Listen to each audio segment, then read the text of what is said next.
I was sitting on the cold bathroom tiles, my hands covering my face, when the sobs came so forcefully that I couldn't hold them back anymore. Roland had broken me again, except this time he didn't use words. He just said nothing. Absolutely nothing. And maybe that hurt the most. On my phone was a single message from him. Canceling tonight. Important meeting. This was the third time this week. The third lie. Because I knew exactly where he was at that moment, in his penthouse with Flossie. Yes. That Flossie. The woman he claimed was just a business partner. I wasn't crazy. I wasn't blind either. My chest ached like someone was tearing me apart from the inside, and I couldn't understand how I had become so weak. Loving Roland was an addiction that was killing me, but I couldn't let go. That's when his mother, Mrs. Elena Pierce, emerged from the kitchen. I quickly wiped my face, but it was too late. She saw my red, swollen eyes. Her expression softened immediately, and she approached me slowly, carefully, as if I might shatter at any moment. "He made you cry again, didn't he?" Her voice was gentle but knowing. I shook my head, trying to force a smile that felt more like a grimace. "No, Mrs. Pierce. I'm just a little—" "Don't lie to yourself, Jerry." She took my hand in both of hers, her warmth seeping into my cold fingers. "I know my son. He's treating you in ways I never taught him to treat anyone, especially not someone he claims to love." My eyes filled again. I couldn't speak. The lump in my throat was too big, too painful. Elena placed her hand on my back and pulled me against her chest, the way a mother holds her child when the world has been too cruel. The gesture broke something inside me, something I'd been holding together with sheer willpower. "You deserve so much better than this, Jerry. If my son can't see that, then I'll make him understand." I collapsed in her arms because it was the first time anyone had told me I deserved more. The first time someone validated the pain I'd been carrying alone for months. I cried harder then, not from sadness alone but from the overwhelming relief of being seen, truly seen by someone who cared. We stayed like that for what felt like hours but was probably only minutes. When I finally pulled away, Elena was looking at me with such maternal concern that it made my heart ache in a different way. I'd lost my own mother years ago, and having Elena show me this kind of unconditional support felt like a gift I didn't deserve. "Stay here tonight," she said firmly, not as a question but as a decision already made. "The guest room is ready. You shouldn't be alone right now, and honestly, I don't want to see Roland's face until I've had time to cool down." I wanted to protest, to say I'd be fine, to maintain some dignity, but the truth was, I didn't want to be alone. I didn't want to go back to my empty apartment where every corner reminded me of Roland, the couch where we'd watched movies, the kitchen where he'd attempted to cook breakfast and nearly set off the smoke alarm, the bed where he'd held me and whispered promises he couldn't keep. "Thank you," I whispered, my voice hoarse from crying. Elena led me to the guest room, a cozy space with cream-colored walls and a comfortable bed that looked infinitely more inviting than the cold bathroom floor. She brought me a glass of water and some tissues, then sat on the edge of the bed beside me. "I want you to know something, Jerry," she began, her tone serious now. "Roland wasn't always like this. When his father died 5 years ago, something changed in him. He became colder, more focused on work, less connected to his emotions. I've watched him push away everyone who tried to get close." I listened, absorbing this information about a side of Roland I'd never fully understood. "But when he met you," she continued, a small smile touching her lips, "I saw glimpses of the son I used to know. He smiled more. He came to family dinners. He talked about things other than profit margins and quarterly reports. You brought him back to life, Jerry, and that's exactly why this hurts so much. Because you know what he's capable of being and he's choosing not to be that person." Her words hit me like a physical blow, because they were true. I'd seen the real Roland, the one who laughed at terrible jokes and stayed up all night talking about dreams and fears. I'd seen him vulnerable and open and beautifully human. That's what made his current behavior so devastating. Knowing that version of him existed but was locked away behind walls he refused to tear down. What if he never changes? I asked, voicing the fear that had been haunting me for weeks. Elena was quiet for a moment, considering her response carefully. "Then you'll have to decide if you can live with that. But Jerry, listen to me. You cannot sacrifice your own happiness trying to save someone who won't save themselves. Love shouldn't cost you your peace of mind. It shouldn't make you question your worth or cry yourself to sleep. That's not love. That's self-destruction. I nodded slowly, letting her words sink deep into the wounded parts of my heart. She was right. I knew she was right.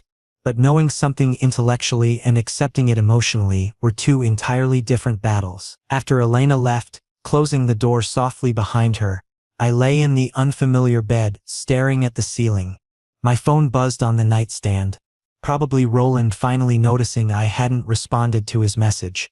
I didn't reach for it. For the first time in our relationship, I chose myself over the desperate need to maintain connection with him. Sleep didn't come easily.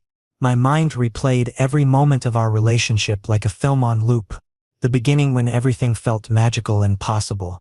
The slow erosion of intimacy as his work consumed more of his time. The excuses that became more frequent and less believable.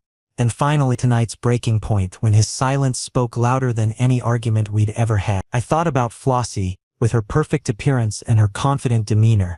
Was she better than me somehow? Did she give Roland something I couldn't? The questions tormented me, but I forced them away.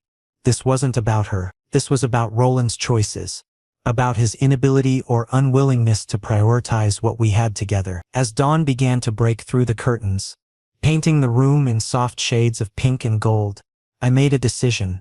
I couldn't control Roland's behavior, but I could control my own response to it. I couldn't make him love me the way I needed to be loved, but I could stop accepting less than I deserved. Tomorrow everything would be different. Tomorrow I would start choosing myself. The morning arrived with a clarity I hadn't felt in months. Elena had prepared breakfast, scrambled eggs, toast, fresh fruit, and we ate together in comfortable silence. She didn't push me to talk about Roland or what I planned to do next. She simply offered her presence, which was exactly what I needed. Remember what I said last night? She told me as I prepared to leave for the office. You are valuable, Jerry, with or without my son. Don't let anyone, including Roland, make you forget that. I hugged her tightly, drawing strength from her unwavering support. Then I drove to work, my hands steady on the wheel, my mind surprisingly clear despite the emotional turbulence of the previous night. When I arrived at the office, everything looked exactly as it always did. The gleaming lobby, the busy employees, the familiar hum of productivity. But I felt different. Something fundamental had shifted inside me during those hours of crying and reflection. I was tired of being the one who always adjusted, always forgave, always waited. I deliberately chose a different desk today, one far from Roland's executive suite. If I was going to maintain my newfound resolve, I couldn't risk seeing him and melting back into old patterns. Distance was necessary, at least for now. But fate, or perhaps Roland's controlling nature, had other plans. Just before lunch, his secretary appeared at my workspace. She looked uncomfortable, as if she sensed the tension she was walking into. Mr. Pierce wants to see you in his office, she announced, her voice carefully neutral. My heart sank. I didn't want to go. Every instinct screamed at me to refuse, to maintain the boundary I'd just established. But if I didn't show up, he would become suspicious. Worse, he might come looking for me, creating a scene I definitely didn't want. I took a deep breath, steeling myself, and walked toward his office. Each step felt heavy, weighted with dread and anticipation.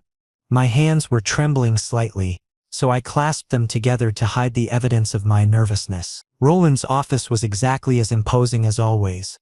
Floor-to-ceiling windows overlooking the city, modern furniture in shades of gray and black, shelves lined with business awards and expensive art.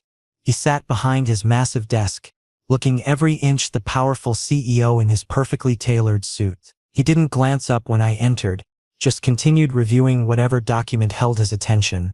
That casual dismissal, that assumption that I would wait for his acknowledgement, suddenly infuriated me in a way it never had before. Where were you last night? He asked without preamble, still not looking at me. His pen moved across the paper in smooth, controlled strokes. I forced my voice to remain steady. Home. Why didn't you answer when I called? I was sleeping. The lie came easily, automatically. How could I tell him I'd been at his mother's house, crying in her guest room because he'd shattered me once again? Finally he looked up. His blue eyes were cold, calculating, assessing me like I was a problem to be solved, rather than a person to be loved. Jerry, if something is bothering you, just say it. I don't have time for games. My hands clenched into fists at my sides. Games? You think this is a game to me? Yes. Games. Your silent treatment, your mood swings, your constant need for reassurance. I'm your boyfriend, not your therapist. The word boyfriend sounded hollow coming from his mouth, like a title he wore without understanding its meaning. A bitter laugh escaped me before I could stop it. You'd have to act like a boyfriend first for that title to mean anything. Roland stood abruptly, his chair scraping against the floor. The sudden movement made me flinch slightly, though I knew he would never physically hurt me. His damage was always emotional, always invisible to everyone except the person. I give you everything, Jerry. Your job, your security, your lifestyle. I'm asking for your love. My voice cracked, all my carefully constructed composure crumbling. Not your money, Rollins. Not your connections or your influence. I want your time. I want your attention. I want you to care about me the way you care about your quarterly earnings. But you have time for Flossie. Flossie is my business partner. Then why was she in your penthouse last night? The question hung in the air between us, sharp and accusatory. Silence. Complete, damning silence. Roland didn't deny it, didn't scramble to explain. He just stared at me with an expression I couldn't read. And in that moment, I knew with absolute certainty that my suspicions were correct. I stepped backward, reaching for the door handle. My entire body was shaking now, adrenaline and heartbreak flooding my system in equal measure. I'm exhausted, Roland. You're not going to change. So maybe I need to be the one who changed. I pulled the door open and walked out, ignoring his voice calling after me. Jerry, wait. Ignoring the curious stares from other employees, ignoring everything except the desperate need to get away before I completely fell apart. The elevator ride down felt eternal. I kept my head down, avoiding eye contact with anyone who entered or exited on various floors. My vision was blurry with unshed tears, but I refused to cry in public. I'd given Roland enough of my tears in private. He didn't deserve my public breakdown too. When I finally reached the parking garage, the cool concrete air hit my face like a slap. I leaned against my car for a moment, taking deep breaths, trying to calm the racing of my heart. My phone buzzed in my pocket, probably Roland with some excuse, some half-apology designed to smooth things over without actually addressing the core issues. I didn't check it. Instead, I got in my car and drove, not really paying attention to where I was going, just needing to move, to put distance between myself and that office. That confrontation, that relationship that was slowly destroying me. Eventually, I found myself at a small park near my apartment. I parked and sat on a bench, watching children play on the swings while their parents supervised nearby. Such simple happiness, such uncomplicated joy. When had my life become so tangled, so painful? My phone continued to buzz periodically throughout the afternoon. Each notification felt like a small knife wound, a reminder of what I was trying to escape. But I didn't respond. For the first time in our entire relationship, I chose silence over reconciliation, space over connection. As the sun began to set, painting the sky in shades of orange and purple, I realized something important. I was stronger than I'd thought. Walking away from Roland's office, refusing to accept his non-answers and deflections, these were acts of self-preservation, of self-respect, small victories in a war I was finally ready to fight. The days following that confrontation were strange and difficult in ways I hadn't anticipated. I committed to ignoring Roland completely. His messages, his calls, his attempts to reach me through colleagues. Every notification made my heart race, but I forced myself not to respond. This wasn't about punishing him. This was about protecting myself. The first day, he sent only a few messages. Short, business-like inquiries about my whereabouts and well-being. The second day brought phone calls that I declined one after another, watching his name flash on my screen before sending it to voicemail. By the third day, I could sense his growing frustration in the length and frequency of his attempts to contact me. At the office, I became a master of avoidance. I learned his schedule, memorized his patterns, and planned my movements accordingly.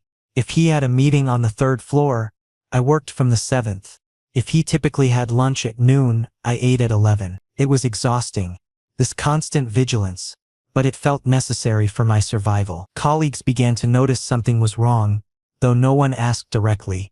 The knowing glances, the whispered conversations that stopped when I approached. Office gossip moved faster than email. I didn't care. Let them speculate. The truth was too raw, too personal to share with people who saw me as entertainment rather than a human being in pain. 3 days after our argument, Mrs. Elena called and invited me to her home for dinner. I accepted gratefully, craving the maternal warmth she offered so freely. When I arrived that evening, she had tea prepared and homemade cookies cooling on the counter. The domestic comfort of her home stood in stark contrast to the cold, modern aesthetic of Roland's spaces. We sat in her living room, the soft lighting creating an atmosphere of safety and trust. Elena poured tea into delicate china cups, her movements practiced and soothing. When she finally settled into her chair across from me, her expression was serious but compassionate. "You did the right thing, Jerry. Keeping your distance from him." I wrapped my hands around the warm teacup, drawing comfort from its heat. "But I love him. Doesn't that mean I should fight for us?" "Love isn't torture, sweetheart." She leaned forward, her eyes holding mine with gentle intensity. "Real love means understanding someone's silence, recognizing their needs without being told, making them feel valued rather than optional. My son has taken you for granted, and that's unacceptable. You need to show him that you're not just an option he can pick up and put down at his convenience. You're a choice, a priority, someone worthy of effort and respect." Tears welled in my eyes again. It seemed like all I did lately was cry, though these tears felt different somehow. Less about grief and more about release. I don't know what to do anymore. Every moment I feel like I'm wrong for wanting basic attention and affection, like I'm demanding too much. "Then don't do anything right now." Elena reached across the space between us and squeezed my hand. "Focus on yourself. Work on your own healing. If Roland is truly the man I raised him to be, if he genuinely loves you, he'll come back. But he'll come back properly, with apologies, with changed behavior, with actions instead of empty promises." Her words settled over me like a blanket, heavy but comforting. The pressure I'd been putting on myself to fix everything, to make the relationship work through sheer force of will, began to ease slightly. Maybe it was way to exist without constantly strategizing about Roland's feelings and reactions. We talked for hours that evening, about everything and nothing. Elena shared stories about Roland's childhood, painting a picture of a boy who had been loving and open before life taught him to protect himself through emotional distance. I told her about my own family, my dreams beyond this relationship, the person I wanted to become. When I finally left her house around 10 that night, I felt lighter despite the ongoing situation. Having someone in my corner, someone who validated my feelings without judgment, made the burden more bearable. Back in my apartment, surrounded by silence and solitude, I found myself staring at my phone. Roland had sent another message about an hour earlier. "Jerry, please, can we talk?" The please struck me. Roland rarely used that word. His life was built on commands and expectations, not requests. Seeing it now suggested he was beginning to realize something had fundamentally changed between us. I stared at the screen for a long time, my thumb hovering over the keyboard. Part of me wanted to respond immediately, to ease his distress and return to the familiar dance of reconciliation we'd performed so many times before. But Elena's words echoed in my mind. Actions, not empty promises. Finally I typed a response. Deleted it. Typed another version. Deleted that too. This had to be exactly right. Had to convey both my pain and my boundaries without leaving room for misinterpretation. On my third attempt I wrote, "Talking won't fix this, Roland. You need to show me through your actions that things will be different." I hit send before I could second guess myself. The message showed as delivered, then read almost immediately. I could see the 3 dots indicating he was typing a response. They appeared, disappeared, appeared again. This went on for several minutes while I held my breath, wondering what he would say. But then the dots vanished completely. No response came. The silence felt heavy, loaded with meaning I couldn't quite decipher. Had I pushed too hard? Had I finally driven him away completely? Or was he, for the first time in our relationship, actually listening to what I needed? I set my phone face down on my nightstand and tried to distract myself with a book, but the words blurred together meaninglessly. My mind kept returning to Roland, imagining what he might be thinking or feeling. Was he angry, confused, hurt? Did he even care enough to feel anything at all? Sleep was elusive that night. I lay in bed watching shadows move across my ceiling, listening to the sounds of the city beyond my window. Somewhere out there, Roland was probably working late in his office, or perhaps sitting in his penthouse, which now felt contaminated by Flossie's presence. The image of them together, which I'd been trying desperately to avoid, forced its way into my consciousness. But alongside the pain came something unexpected, a small seed of self-respect beginning to grow. I had set a boundary. I had clearly communicated my needs. I had refused to accept less than I deserved. These were victories, however small they might seem. As dawn approached, I made a decision. Whatever happened with Roland, whether he changed or didn't, whether we reconciled or separated permanently, I would survive. More than survive, actually. I would, because I was finally learning that loving someone shouldn't require losing yourself in the process. The following week at the office felt surreal, like existing in a parallel dimension where everything looked normal but nothing actually was. Roland didn't summon me to his office. He didn't create confrontations or demand explanations. He was simply everywhere yet nowhere near me, attending meetings, delivering presentations, commanding boardrooms, just never in my vicinity, and I experienced the strangest contradiction of emotions, relief that he was respecting my space, yet an aching void where his presence used to be. What I did notice, however, was Flossie's conspicuous absence. Before our argument, she had been a constant fixture, appearing in Roland's office every other day with her designer briefcase and practiced smile. Now I'd spotted her only once all week, and even then from a distance as she hurried toward the elevators. Something had shifted in the dynamics I'd been monitoring for months.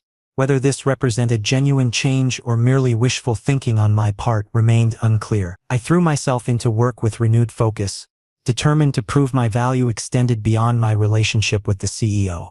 The strategic analysis project I'd been developing gained traction with the marketing team. My presentations grew sharper, more confident, without the constant emotional drainage of wondering when Roland would next disappoint me. I discovered I actually enjoyed my job. Friday afternoon arrived with the promise of a peaceful weekend ahead. I was packing my belongings, looking forward to 2 days without the minefield of office politics, when I sensed someone approaching my desk. Looking up, I found Roland standing there, and the sight of him momentarily stole my breath. He looked exhausted. Dark circles shadowed his eyes, something I'd never witnessed before on his perpetually composed face. His tie was loosened, his usually immaculate hair slightly disheveled as if he'd been running his fingers through it repeatedly. There was vulnerability in his posture that seemed fundamentally wrong for someone who prided themselves on projecting invincibility. "Jerry, stop, please."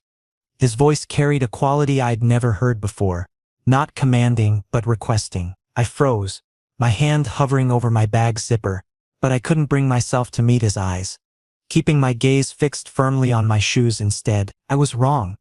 The words came slowly, each one seeming to cost him something. His usual confident cadence had vanished, replaced by something uncertain and shaky. "About Flossie. About everything. You were right to call me out. I took you completely for granted. I dismissed your feelings as inconvenient rather than treating them with the seriousness they deserved. That was inexcusable." My heart lurched painfully against my ribs. I forced myself to look at him then, gathering every ounce of willpower I possessed. His eyes were red-rimmed and slightly swollen. Had Roland been crying? The man who viewed emotions as weaknesses to be suppressed. "I love you, Jerry, but I'm terrible at expressing it in ways that matter. I keep hurting you without even realizing the damage I'm causing until it's too late." My mother sat me down and explained how badly I've been failing you. She said I'm going to lose you if I don't fundamentally change who I've become. And she's absolutely right. My hands trembled where they gripped my bag's strap, holding on tightly so he wouldn't notice how profoundly his words affected me. "You deserve someone infinitely better than what I've been giving you," he continued, and I watched him struggle to maintain composure, pushing past whatever masculine pride told him not to show weakness. "And I want genuinely try. Not just promise to try, but actually put in the work. I'm asking for one more opportunity. One final chance to prove I can be the partner you need." I couldn't speak. My emotions were such a tangled mess that I couldn't identify any single feeling strongly enough to articulate it. Then Roland said something I'd never imagined hearing from him. "If you believe I'm incapable of changing, then I'll let you walk away, because your happiness matters more than my ego. You deserve someone who makes you their first priority, not an afterthought they attend to when convenient." My breath caught in my throat. This wasn't the Roland I knew, the one who issued directives and expected compliance.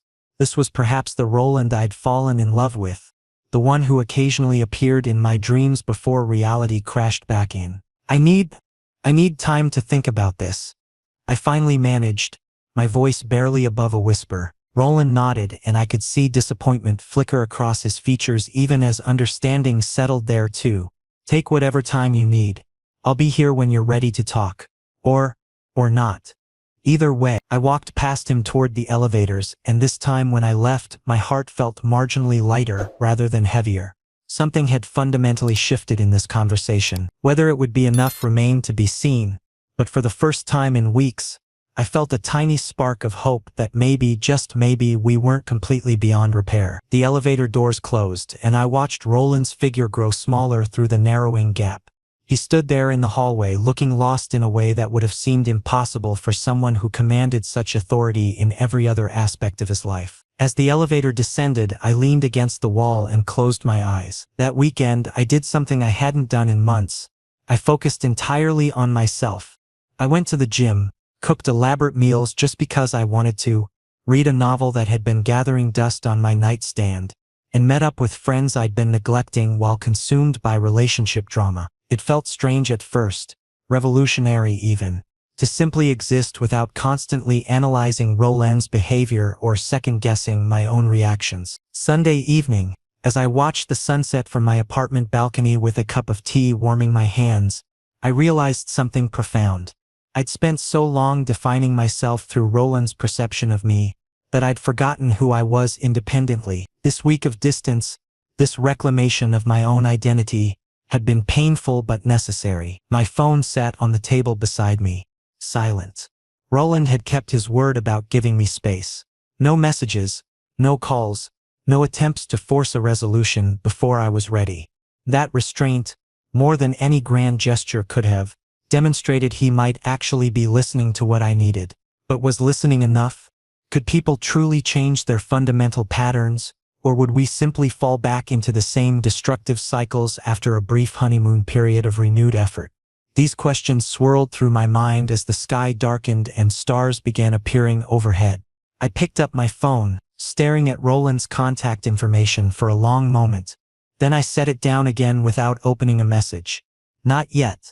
I needed to be absolutely certain before taking any steps forward or back. This decision would shape not just our relationship but my own self-respect and future happiness. Tomorrow I would return to the office, and whatever happened next would unfold naturally.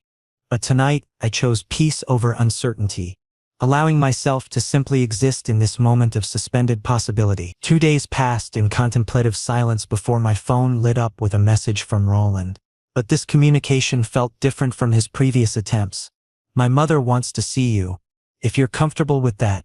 No pressure either way." I called Elena immediately, needing confirmation this wasn't some manipulative strategy. Her warm voice reassured me instantly. "Yes, sweetheart. Please come by. I want to talk with you. About Roland too, but mostly about you and what you need." When I arrived at her house Tuesday evening, I was surprised to find Roland already there. But everything about his demeanor had changed. He sat perched on the edge of Elena's sofa, looking profoundly uncomfortable, repeatedly smoothing his hands over his thighs as if unsure what to do with them. This nervous energy from someone usually so controlled felt almost surreal. Elena settled us both in the living room, then excused herself to prepare tea, though I strongly suspected she was deliberately creating space for Roland and me to talk without her hovering presence. "Jerry," Roland began, leaning forward with his elbows on his knees. "I terminated my partnership with Flossie." My eyes widened in shock. "What? But your business, the business will survive. I'll find other partners, other projects. But I needed you to know I'm serious about changing. This wasn't just a business decision. This was about you. About us." He pulled out his phone and showed me official documents, contract termination papers bearing both signatures, dated 3 days ago. I felt momentarily speechless. Flossie had represented his largest client account, a cornerstone of his company's quarterly projections, and he'd simply ended it. Elena returned with tea and a knowing smile. I told him actions speak louder than words. It seems he finally understood what that means. Roland's gaze found mine again, and I saw determination there alongside lingering uncertainty. I want to give you a key to my penthouse. I want you living there with me properly. No more hiding, no more secrecy. I want the world to know you're my reality, not just someone I keep compartmentalized from the rest of my life. I was stunned, overwhelmed by the magnitude of what he was offering. But what about your privacy, your reputation, the board members who might not approve? Privacy means nothing without you there to share it. He gave a dry laugh that held no humor. And my reputation? I'm the CEO. People will have opinions regardless. Let them talk. I'm prepared to stand beside you publicly, Jerry. Actually stand beside you, not make you walk 3 steps behind. Tears pricked my eyes, though confusion tangled with every other emotion surging through me.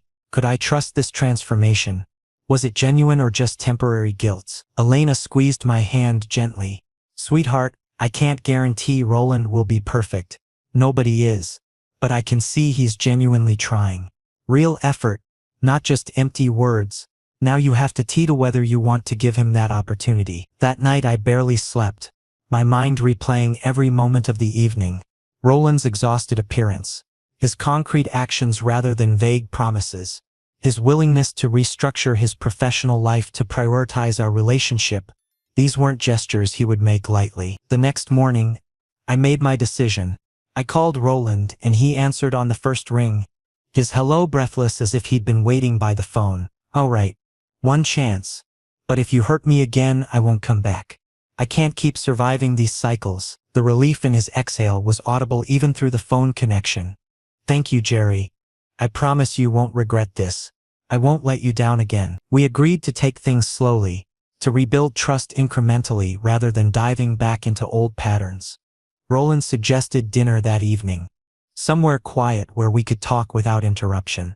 I agreed, feeling cautiously optimistic for the first time in weeks. When he picked me up that night, he brought flowers, simple daisies, my favorites, which he'd somehow remembered despite never buying me flowers before.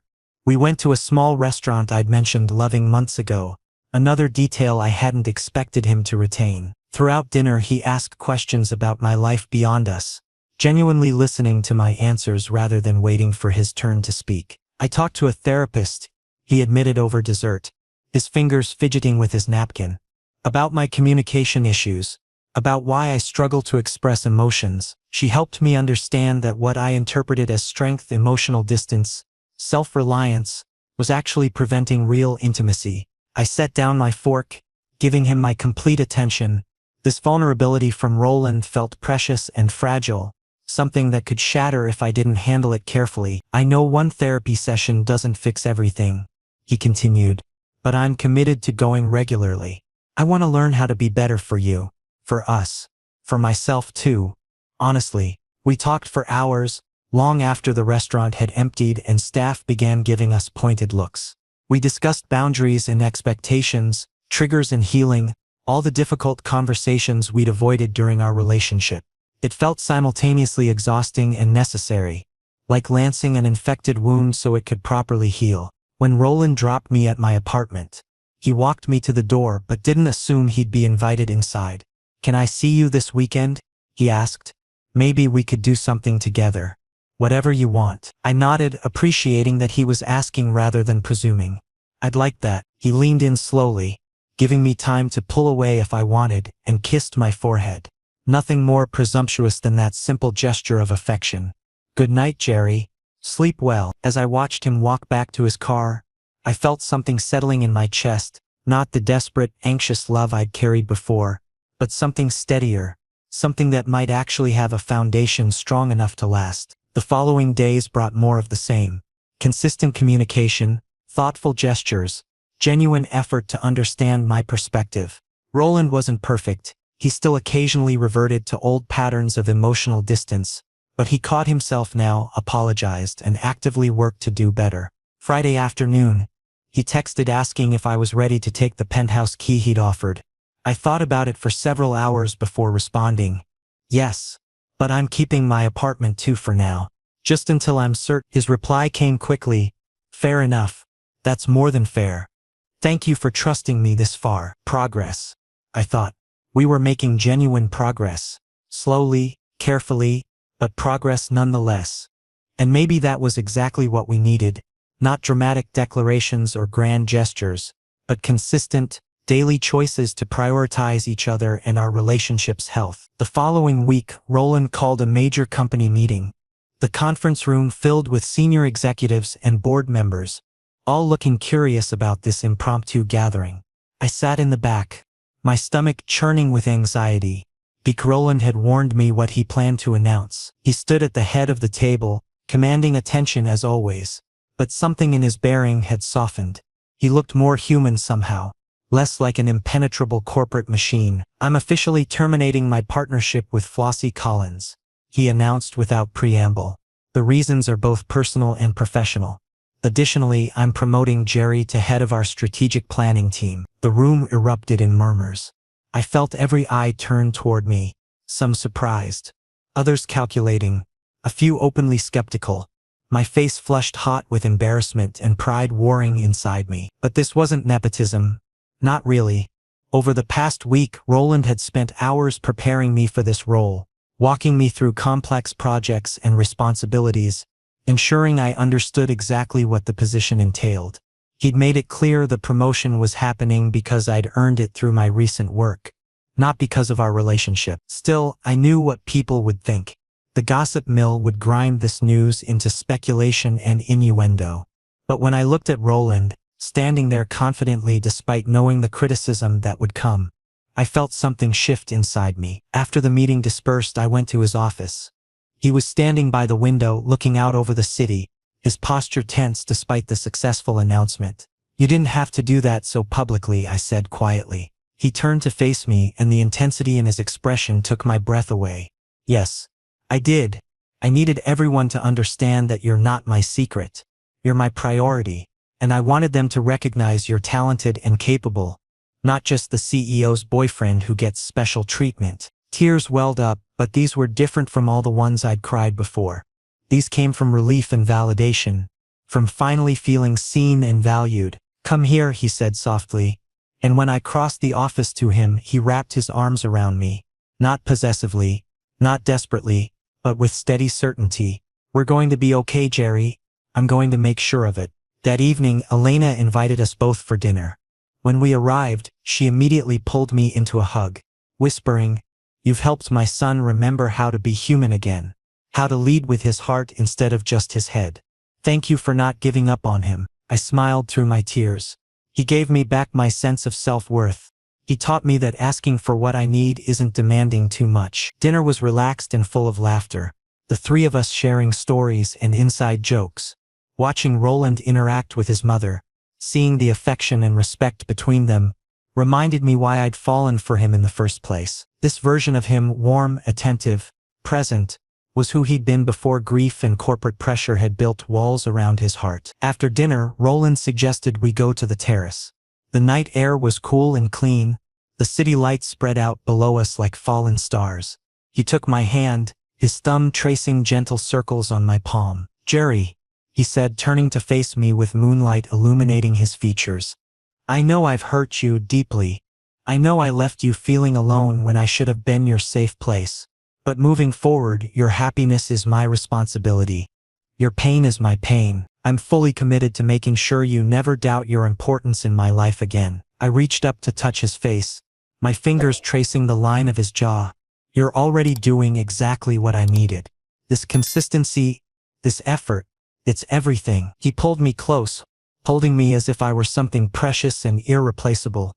"I love you, Jerry, and this time I'm going to prove it, every single day." Standing there under the stars wrapped in his arms, I felt something I hadn't experienced in months, genuine peace. Not the anxious, uncertain peace that comes from pretending everything is fine, but the real kind born from honest communication and mutual respect. I love you too, I whispered against his chest. I always have. Even when I was angry and hurt, I never stopped loving you. I don't deserve that kind of loyalty, he murmured into my hair. But I'm going to spend the rest of our relationship earning it properly. We stood like that for a long time, just holding each other, letting the quiet night wrap around us. No more games, no more miscommunication. No more assuming the other person should just know what we needed. We'd both learned the hard way that love required active participation, that relationships demanded consistent effort and vulnerability. In the weeks that followed, life settled into a new rhythm. Roland continued therapy, working through the emotional armor he'd built after his father's death. I threw myself into my new position, determined to prove I'd earned it through merit. We established traditions: Sunday brunch, Wednesday movie nights, daily check-ins about our feelings even when everything seemed fine. It wasn't perfect. We still had disagreements and moments of friction. But now we had tools to navigate those challenges healthily. We talked instead of shutting down. We listened instead of just waiting to defend ourselves. We chose each other, actively and consciously, every single day. Elena watched our progress with maternal satisfaction, occasionally offering advice but mostly just providing steady support. She'd become something of a second mother to me, filling a void I hadn't realized still ached. 3 months after our breaking point, Roland and I were lying in bed at his penthouse. Our penthouse now, since I'd officially moved in the previous week. He was reading through a contract while I worked on a presentation for Monday's meeting. "Hey," he said suddenly, setting aside his papers. "Thank you." I looked up, confused. "For what?" "For not giving up on me when you had every reason to. For seeing potential in us even when I was actively destroying what we had. For being brave enough to demand better treatment." He reached over and took my hand. "You saved us, Jerry. You saved me from becoming someone I would have hated." I squeezed his fingers. "We saved each other. You taught me I'm worth fighting for. That's a gift I'll carry forever." As we returned to our work, comfortable in the silence and each other's presence, I realized something profound. Broken love could be repaired. Not by pretending the cracks never existed, but by carefully mending them with honesty, effort, and genuine commitment to growth. We weren't the same couple who'd fallen apart weeks ago. We were better, stronger, more real. And that made all the pain, all the tears, all the difficult conversations worthwhile.